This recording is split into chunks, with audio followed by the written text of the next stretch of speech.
Hadian ke election MDC Shaka Khasi Hills Autonomous District Council ke JHADC Atiar Hills Autonomous District Council JHADC kabadang shudapshan kilami ke jingpentep na kinoyalam ke National People's Party NPP bakantop yo President Rangba Konrad ke sangma kumjoru na Menteri Sorkar MDA uba snyo balang dahar ke belapen pa bawar hadian baka Voice of the People Party VPP kalayo penkhur ya ka jingjob ke JHADC dak bayo adu khanyo teli kisit ande ya bapai pat shaka vote share jongki kala hier hakani ke election lada nujor pat ke MP election badai lor kani kala pelong yuba Ardent mila besoimat President Rangba ka VPP ban ai ke jing penchai habakran kilat patai kubor hapelau jong ke yeng chong dorbar kinong thau an ke bahril bong hakano phai sngi jong ka arpu pratrik rumpang arajar pesan kata ke sngi sedang jong ka dorbar mang tingka ba Ardent ulaong kadata kapen isai baka vote share jong ka VPP kalong ka behe du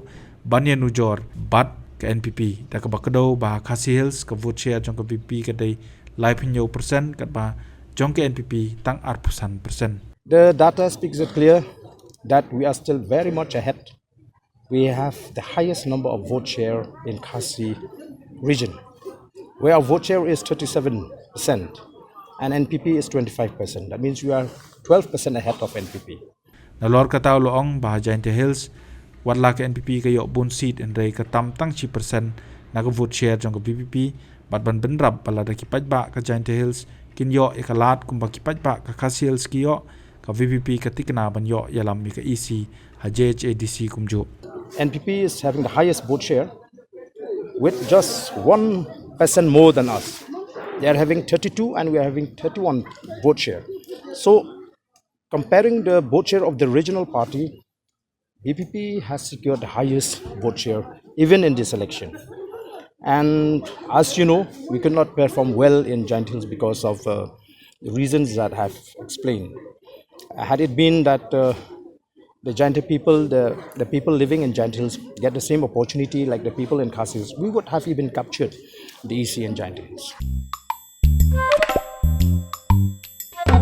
Habatin, pej bahagi kishab, kashab plus F. Ka plus F? Hakabam bangibam, Duna ki eki batay kamet. Namar kata, habathiru atau kau kamlu ka umpnyang kadut, pej ya kashab plus F haka jingsom. Yaki nutrient kumki vitamin bat ka ayan la icon diat bat akabatau bha.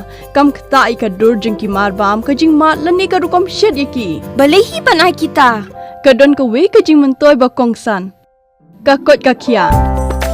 Ka nutrition bakam bha ka jing im bakam bha pendon kam daki marba medon ka sharp plus F menta kasni Lawan ra shapi lingba ko office jong Commissionerate of Food Safety Meghalaya